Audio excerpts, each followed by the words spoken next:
Welcome back. All right, today we're going to talk about the Arizona Coyotes. And I want to assure Coyotes fans this video today is about why the NHL's in Arizona, why they have not left Arizona, because this is a conversation that we have. And so I want to present the side of why the NHL is so steadfast in this. Why would they want to build a new building there? It's already proven it loses money.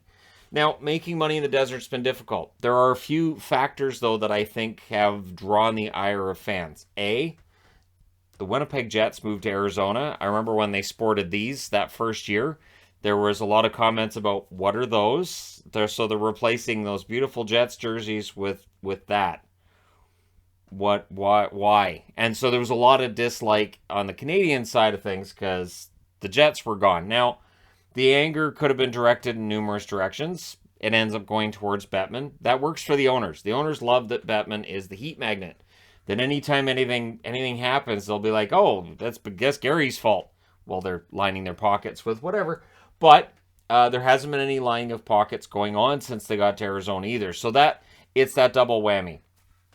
I think if Arizona had been an expansion team, I think if they had come into the league that way, I think there'd be less of the vitriol that you see directed towards the Coyotes. But yeah, losing money, owners seem to be okay with it, and there's fans who don't understand why owners would be okay with it.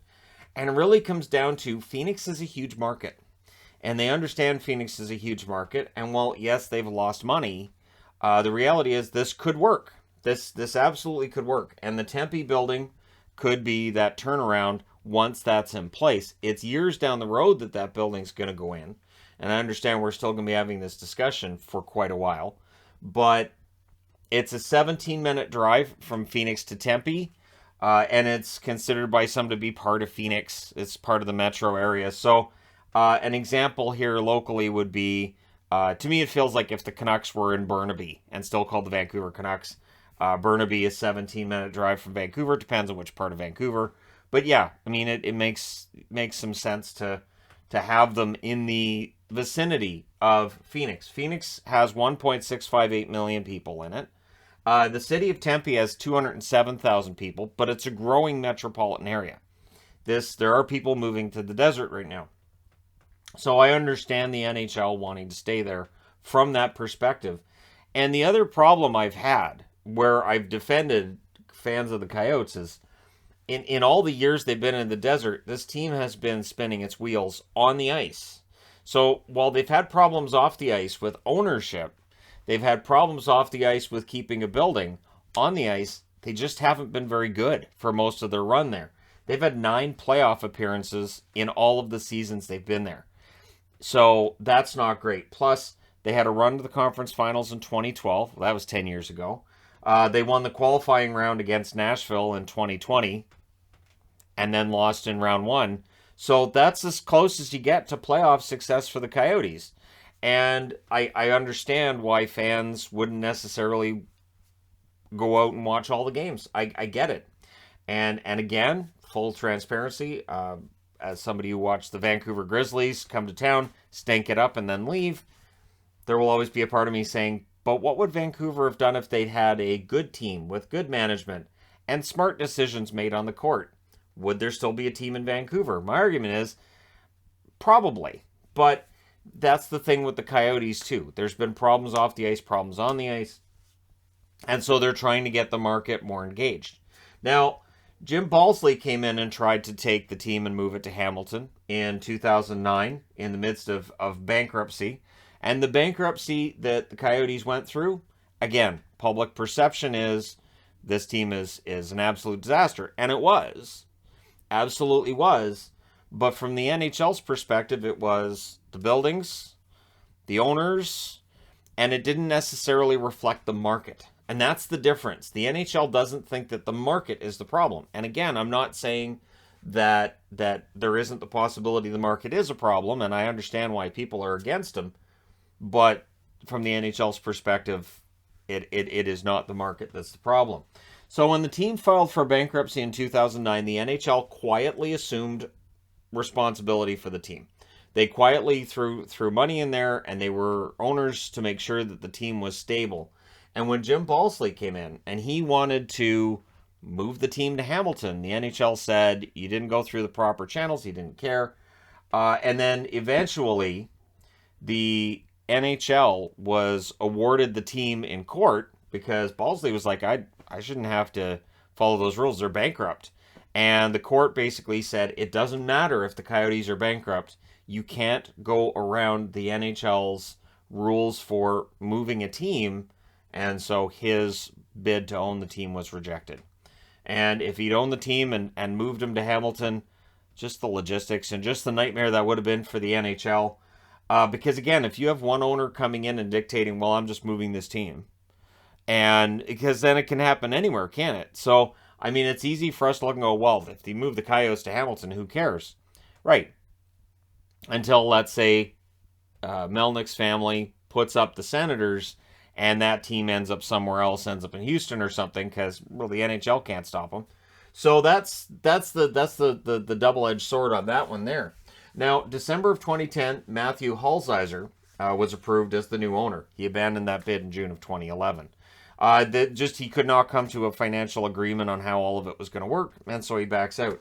And in 2011-2012, Glendale, the city of Glendale, set aside $25 million to ensure the team stayed. Glendale was always seen as a temporary. Right away, the NHL was like, okay, we've got a temporary home in Glendale. It was not seen as a permanent move to Glendale. Gila River did their best to make it work, and the team responded well initially to the move to Glendale, but yeah, in the end, it just did not work. And I was honestly surprised years back when Glendale had a city council meeting to discuss whether or not to continue with the team playing out of Glendale, that the city council voted to keep them there because I saw that the team was losing a lot of money. I watched that hearing live, and I remember kind of yelling at the TV, like, what are you doing? What, seriously, you guys are going to vote? Because you guys are losing a ton of money here, and you're voting to lose more money. But again, they were being sold on the idea that the Coyotes being in the area, yeah, the team loses money, but you're gaining money for restaurants in the area, you're gaining money for hotels in the area. It's a prestige thing. You have a pro team that's playing at a Glendale. So they got sold a bill of goods, and eventually Glendale sours on it, as they did this past year. Not getting paid rent will do that. And again, the not getting paid rent thing definitely colors that opinion that people already have had about whether or not the Coyotes should stay there. So Andrew Barroway became the owner of the team in June of 2017. Again, Barroway wasn't seen as the permanent solution, though. Barroway didn't have the extremely deep pockets that the NHL knew they needed if they were going to make this work in Arizona. Insert Alex Mariuello into the conversation. So Alex Mariuello, who has been definitely discussed on this channel a few times, I'm going to say this. He has, in his business career, turned around businesses that were losing money and made them money makers. He's a billionaire. And the Arizona gambling restrictions that, at least the regulations have been changed, may allow Alex to make a lot of money. And that's the thing. If the Coyotes lose, let's say the Coyotes lose $10 million. But if Mariuello makes a bunch of money on gambling that not only offsets that, but maybe makes him a little extra money, he might be okay with losing a little bit of money up front. So July of 2019, Mariuello takes over. So it's almost 3 years.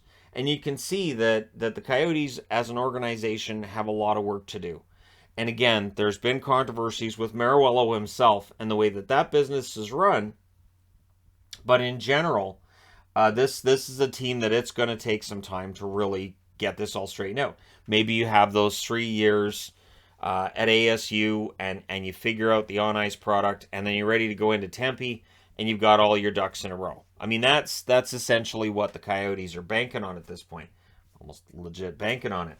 But when you've only got 9 playoff appearances, then I understand that 11,601 on average came out for this season, which is 30th in the NHL and a capacity of 67.7%. The only teams that had less in attendance this year were Buffalo and Ottawa. There were restrictions at points on Ottawa. There were restrictions, I believe, at points early in the season on Buffalo as well. But the biggest restriction on Buffalo is the Sabres on the ice and the amount of dislike that fans had for what Buffalo was trying to sell them this year too. So Arizona, I understand people look at the attendance and they say move them, and they will say that shows that the market doesn't work. To which the NHL might respond with, that's Glendale. And so the idea has always been they wanted a permanent arena in Phoenix, or in this case in Tempe, which is seen as being close enough to Phoenix. It's not a big deal. It's not that far from Scottsdale either. So it honestly is a situation where the NHL feels like the market is going to correct itself. That once you get the new building, it'll start making that money that they've always known that it can. For NHL owners, I mean, is it frustrating to lose that money in the desert? Probably. But in general, millionaires, billionaires, they like to have their write-offs. It's a tax write-off. A lot of the time when you see guys buying sports teams, what you'll find out is that there's a lot of write-offs with running a sports team. And so even if that team's lost some money, they're okay in the end. While there will be discussions this summer about how much money the NHL could lose by having 3 years at ASU, there will be some discussions to be had about how many hockey players might see that as a challenge and maybe decide they want to go to Arizona, and how many players might look at that and say, I don't know if that's a stable market for me, and I want to move my wife and kids to wherever I go. So instead, I'm going to choose, let's say, Vegas. I'll choose Vegas over Arizona. I'm still in the desert. But the public perception's there, and I think the Coyotes are doing their best to try to change that. And, yeah, I mean, they changed the team's name from Phoenix to Arizona when they were in Glendale. Maybe changing it back to Phoenix, small thing. But anyways, even though they'd be out of Tempe, but again, like I said, it'd be like the Vancouver Canucks out of Burnaby. You could still call them Vancouver, even though they're not technically in Vancouver.